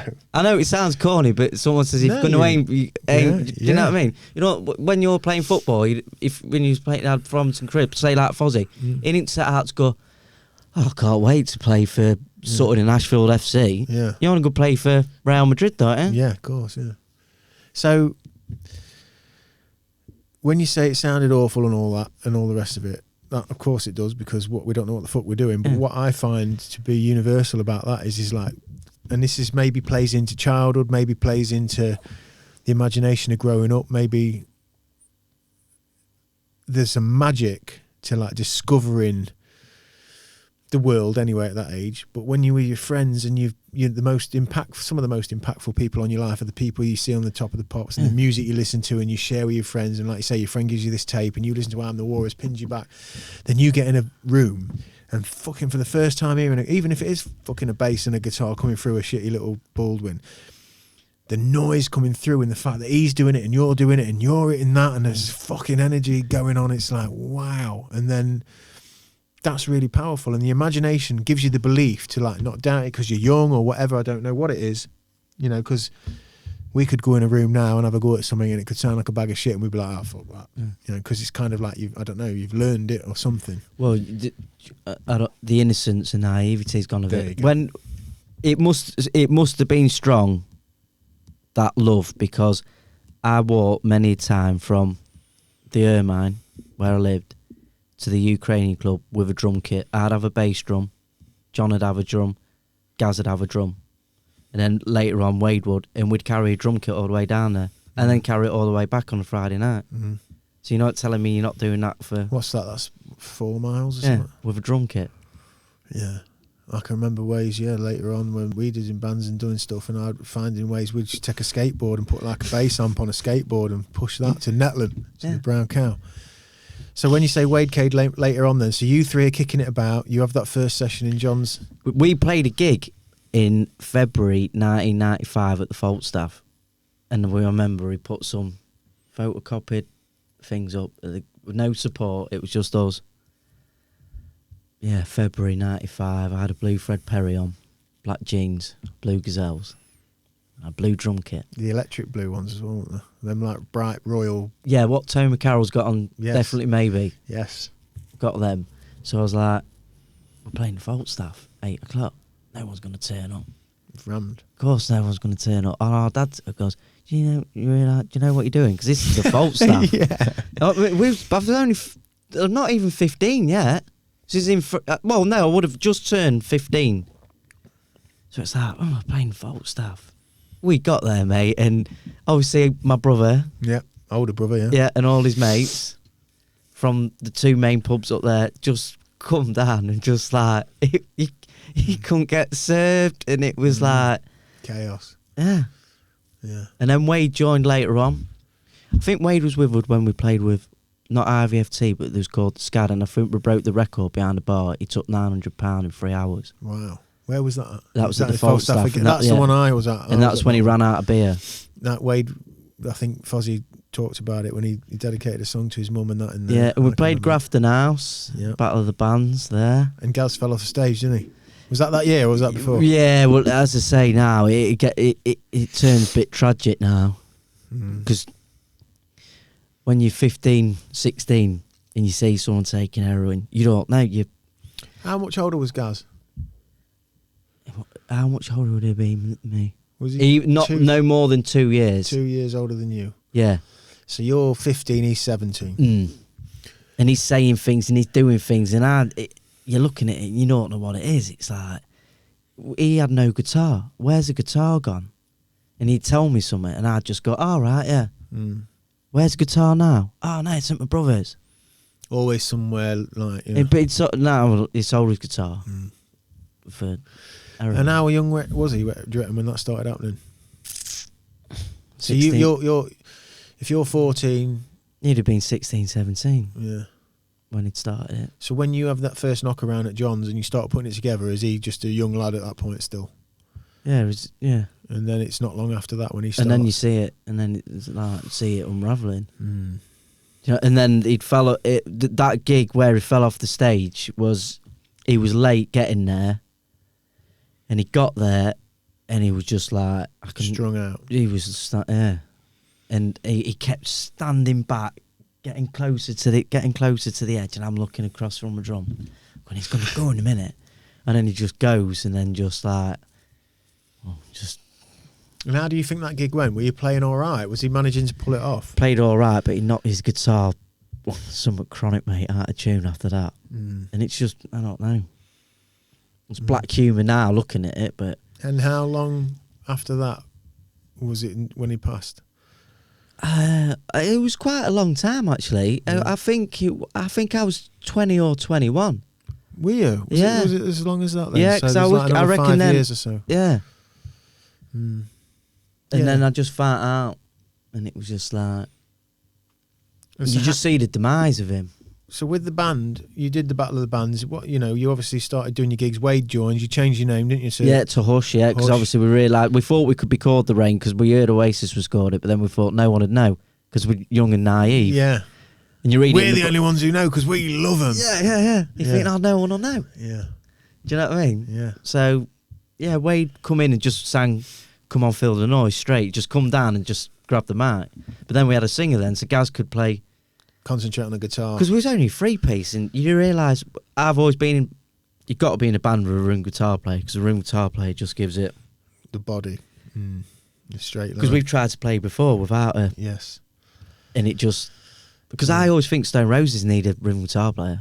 I've always said. Certainly live, because. I've always thought they need one. So many of those layers that Squire or any 4-piece do is so dependent on the layers on the record, you know, and everything working, because you've got a lead lick and you've got like a little chuggy, whatever it is, little riff going on the back, and then in live you've got to pick one. Because if you hear Oasis with Bonehead, when you pick out Bonehead's guitar, he's a monster rhythm guitar player. Yeah, very like a solid wall, isn't it? Oh, yeah. Yeah. Yeah, well, so that band, what happens with that band? Because at some point, I see you lot, me and my little, because I'm a year younger than you. Yeah. So you're 14, I'm 13, you're 15, I'm 14. We come around the shops, and that's what that photo reminded me of. It reminded me, not of a specific day, but of that period. My little gang, football lads, you know, Ben and all that. Yeah. Not really musically inclined. And then you lot were in the bands, and we were just discovering Oasis. You're a little bit older. You got Big Brother, so you're kind of Stone Roses embedded at that point, aren't you? Whereas we kind of missed that a little bit. But Oasis were like injected straight into the, whoa, hang on. And I think for lads like us, footballing lads from an estate, like same with the Roses, I guess, was like the fact that they're, you know, it was Adidas trainers, as you mentioned, Berghaus jacket, Benson and Edges. You felt like, oh fucking hell, It was the only band. This can be done. It was the first band, and my old man says they caught your imagination because you'd see him. He was getting to that age and go, oh, look at his trainers. I like his coat. Yes. I can get them trainers. Yeah. Because when you're looking at bands in the past, I don't know. Ozzy Osbourne, that's not you, is it? Them and all the big bands, Pink Floyd and that, they're millionaires. Millionaires have got nothing to talk to you, sing to you about. Yeah. Are they? That's a good point. It's just like Noel Gallagher now. Who wants to listen to a multi-millionaire? Because what's he saying? He ain't got a problem, has he? No, it's a tricky one. It is, and that magic seems to get lost. It does get lost. You're right, and I think they had it sewn up with Noel having written the first 2 albums before anything happened as well, didn't he? Which is why they're so impactful, I think. I tell you what, I remember listening to. I was watching it Friday night. The Word, and they come on and played Supersonic, and that's meant to be one of the Word's best ever thing ever. When they played it and they come on, Liam Gallagher had a blue bomber jacket on. And there's Oasis, the 5-piece with Tony McCarrollin was Oasis. That was like, and you was like, oh yeah, we could be like that. Because it's punk, innit? Punk killed progressive rock. You could not play progressive rock because you can't play 7/4 time or a phonic or something stupid. You can't do it.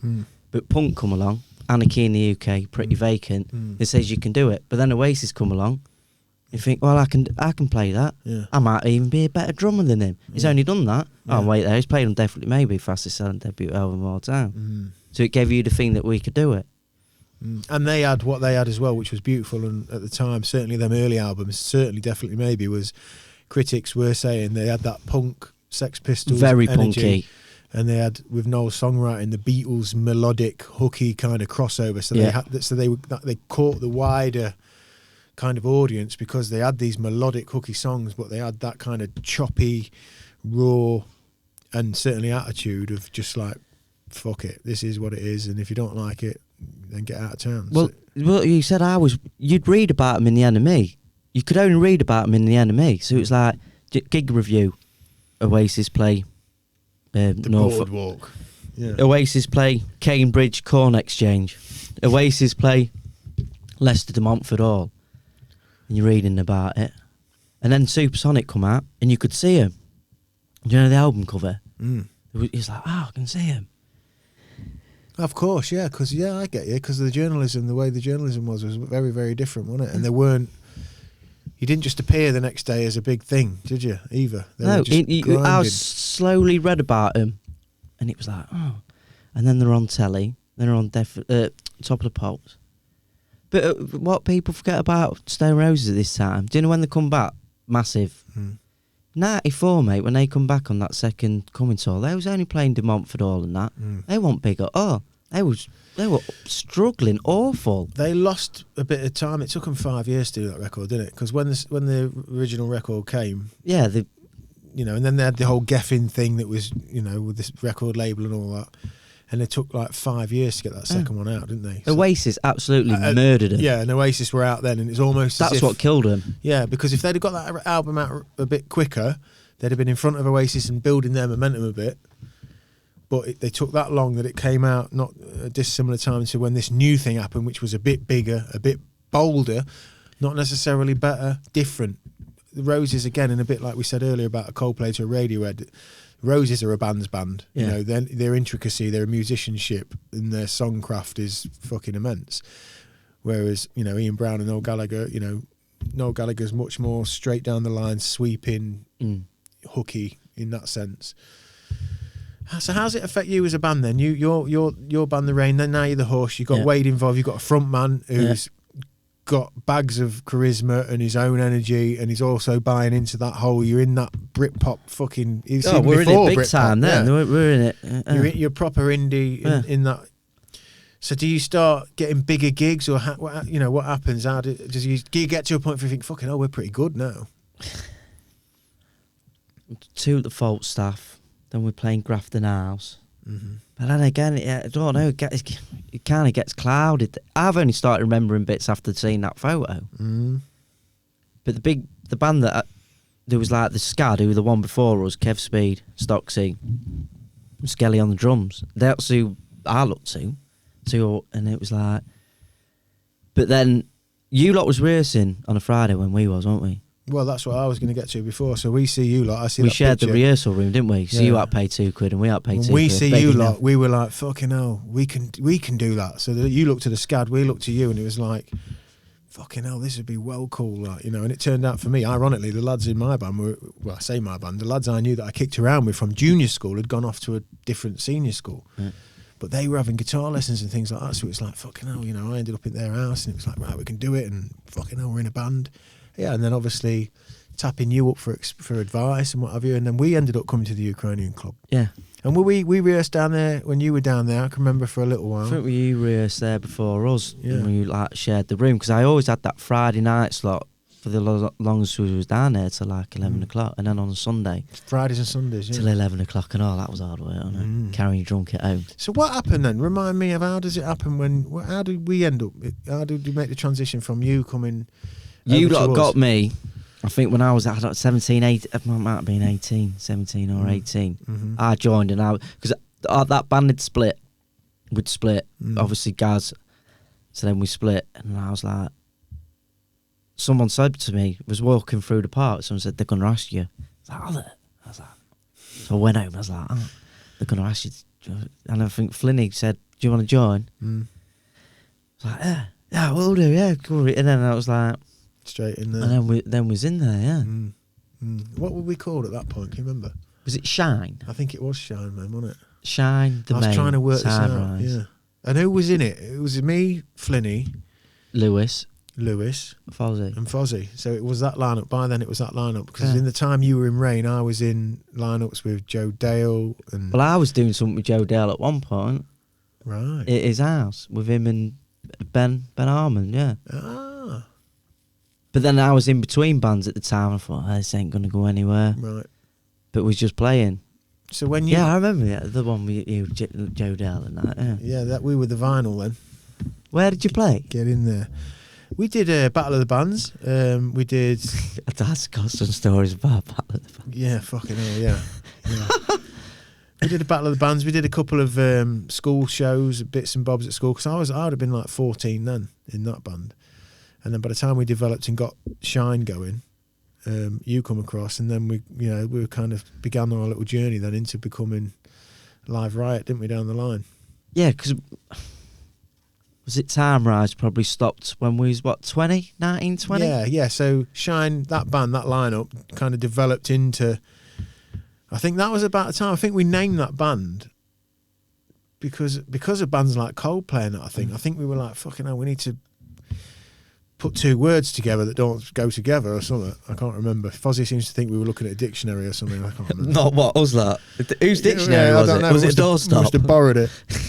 Or Theosaurus? Yeah. But that finished, then it was like Manny leaving Roses go to Primal Scream. Then I got the call to go. I joined IVFT then. That's right. Because they'd been going. Yeah, there was like the stalwart in the background, weren't they? But they had so many members, and I was like, oh, because there was. I'm going to play something from the IVFT Kev record. Speed, he's one guitarist. Powerful mate. Kev Speed. He was a powerful person. I mean, he's another lad like Wade who's undefiably going to be himself, isn't he? And he's super talented. He plays guitar like Kev Speed plays guitar. Doesn't play it like anyone else. Yeah, Not I know of, anyway. He loves the guitar, doesn't he? I used to see him. I remember standing at the bar in the Falstaff, standing next to him, and he was like that, and it was like, wow. He loves it. Just loves it. Intravenous Fly Chat. I'm going to play something off your EP at the start of this when it goes out in the audio for that reason, because that band they were a cool band. They're very different to everything else we were doing. They weren't in the indie kind of laddish sector. They were much more Hammond organ, very intricate songwriting, very kind of there was Doorsy elements in there. There was very kind of, you could tell them lads are older and come from a different generation and a kind of more a completely different blueprint for what they were doing. Oh, it's like, the musical things. I don't know. A lot of it was like, it's like being in Frank Zappa's band in the end. It was just like with the Hammond and that, and then the Hammond would take the lead and that, and then we had three singers. Mr. Magoo. Blue Magoo. Streets is a tune. The guitar solo on Streets is amazing. Right, Brilliant. I'll play Streets then. It's a brilliant tune. That's like How Do You Feel? Or that's like a crossover. We did an EP there, and then I left. I went to the toilet. Never came back. never went back. I can remember. I didn't go back for 11 years. Then I rejoined. So from there, you had a hiatus, and then I think then I was just playing football. Was that after LiveRiot version, or was that before? That was before, because you rang me up. I'd been in the Burton Arms. Did you ring me up 2005 or 2006? Somewhere there, yeah. We've been like 20. And we met in the Strugglers, didn't we? Me, you, and John. That was it, yeah. And started it then. Yes. And then got Lewis. Lewis, And got Fozzie. And then Fozzie. And then it just... But I wasn't even in it long, but it seems like you did a lot.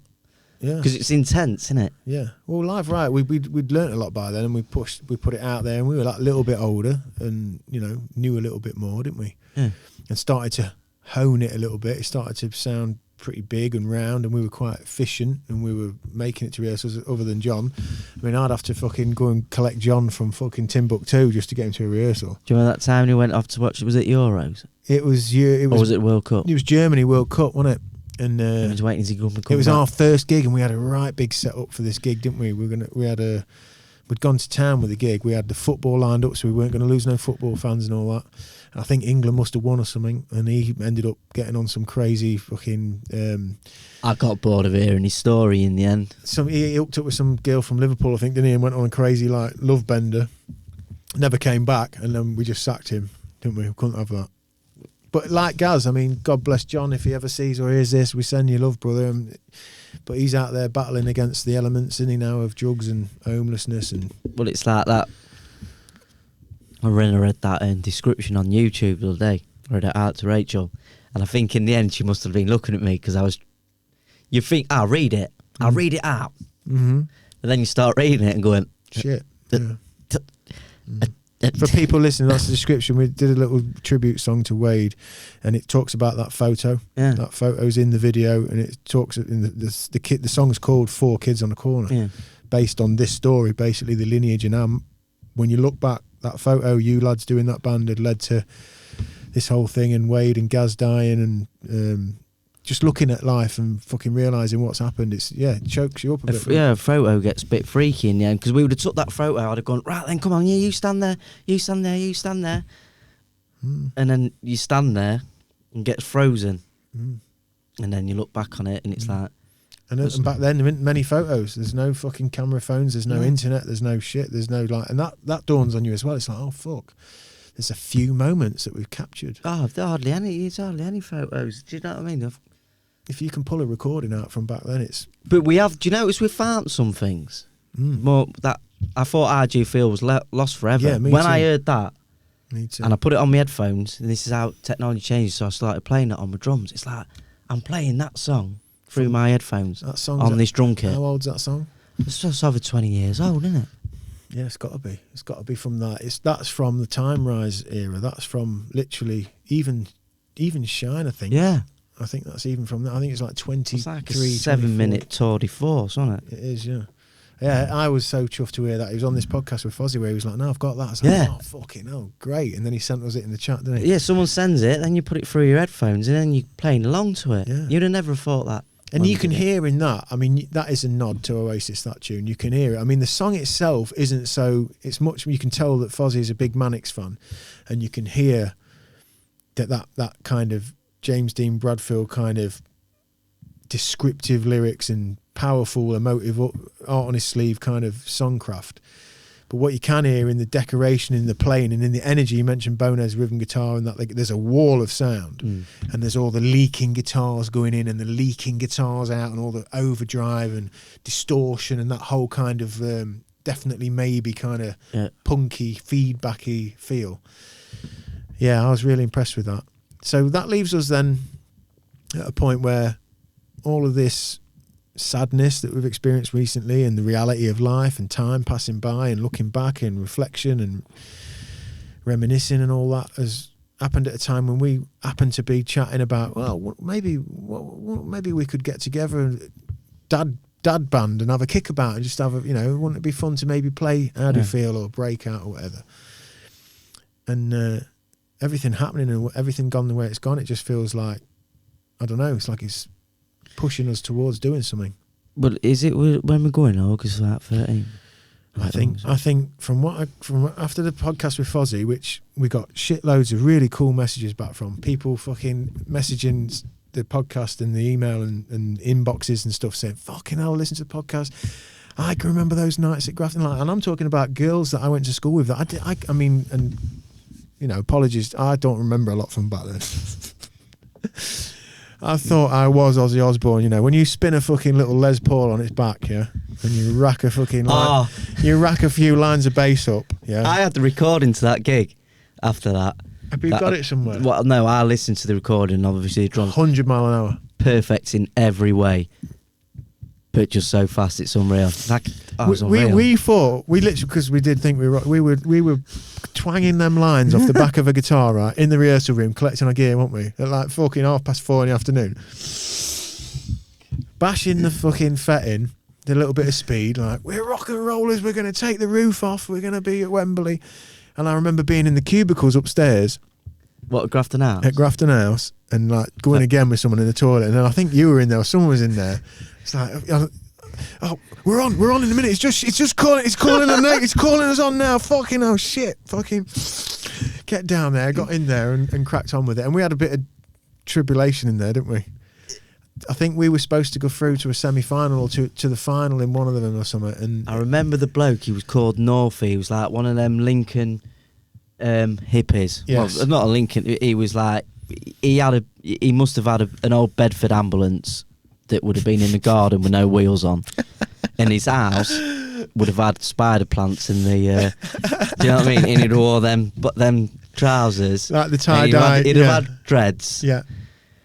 Coming up later, something for Tuesday, and he was like that. And then he was reading something. I can hear the scream now, and he read something out, and it didn't go our way. And this bottle of beer.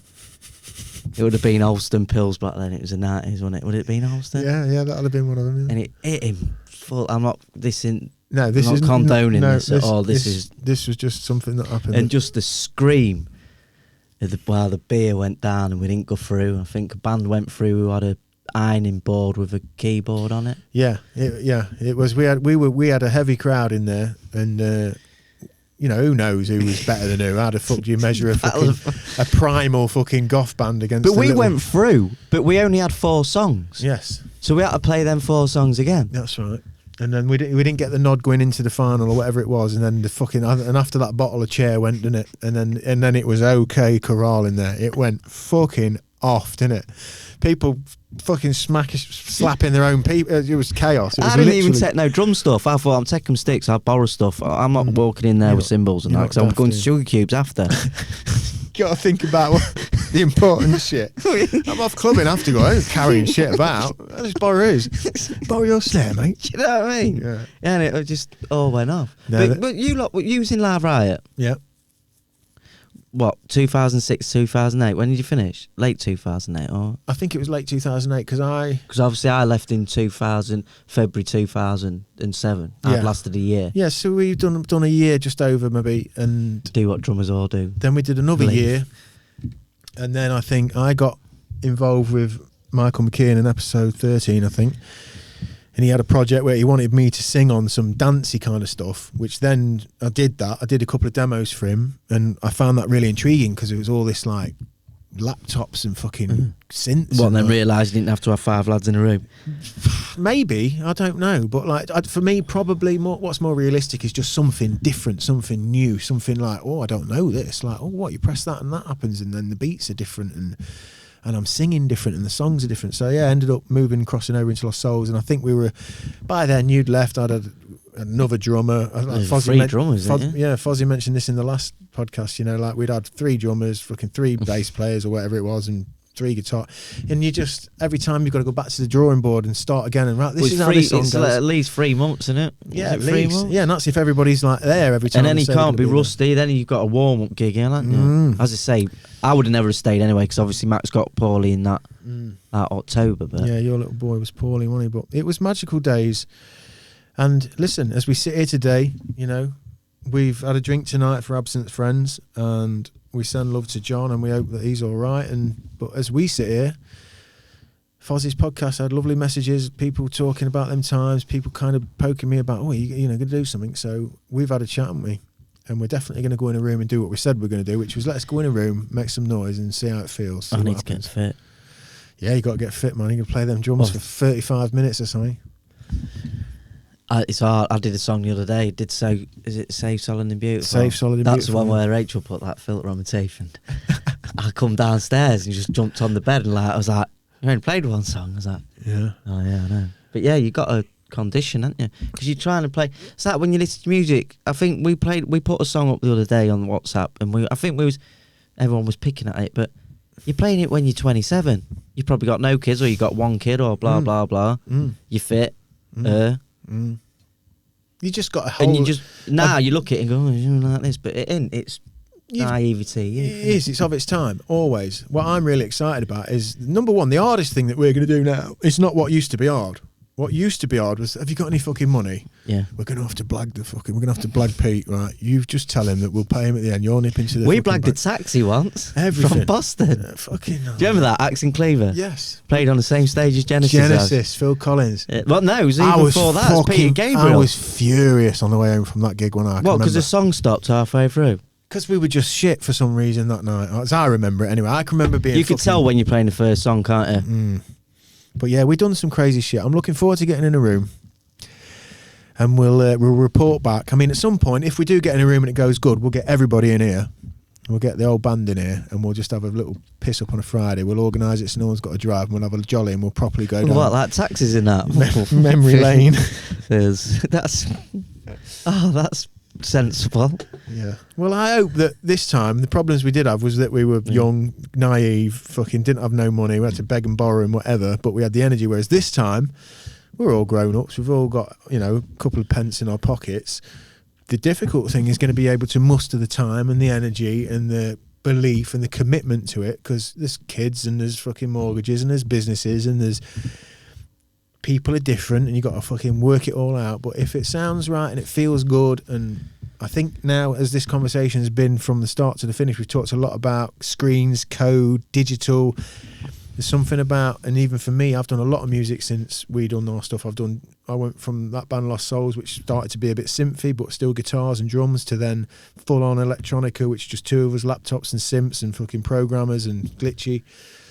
I'm yearning, and I think we are yearning for more real shit again. An amp, a drum kit, a clean fucking just meaningful vocal, and that feeling just in the room. Never mind if it does go out and permeate any people who might want to catch it again and see what happens. But it'll be fun, whatever. Yeah, but it should sound better because you've got monitors that are all different now. Well, Do you know what I mean? I could never hear myself when I was younger. I just could never hear myself. I sold them. But we can get some in here. I had some in here monitors. Yeah, they're pretty cool. Yeah, you got to get some good ones. But yeah, they're pretty cool. But we'll work all that out. But listen, this has been awesome. Yeah, I've been looking forward to this. We've gone fucking round the houses, facts, dropping facts, science facts. Stick with us. Mine was half right. But we'll get everyone together. I think it's 13th of August. We're going to have a little jam. Producer Aidan's going to make a documentary of it. So however long this goes, if in our grand plan that we do say, yeah, let's get together, let's aim for a big gig in the summer of 21, yeah, where we do a day out, because we've got locally, there's a lot of fans, there's a lot of people who love that band. Who knows? We'll work towards that, and if that is the case, Aidan's going to document it. We're going to turn it into a feature-length documentary, and we'll start it with that gig, that rehearsal on 13th. And if that goes great, we'll come in here, we'll have a chat, we'll have a jolly, go down memory road, and we'll keep tapping away at it and see what happens. Sounds good to me. See you on the 13th then. Nice one, Stef Smalley. Cheers, mate. Thank you. Peace. What's up? Peace.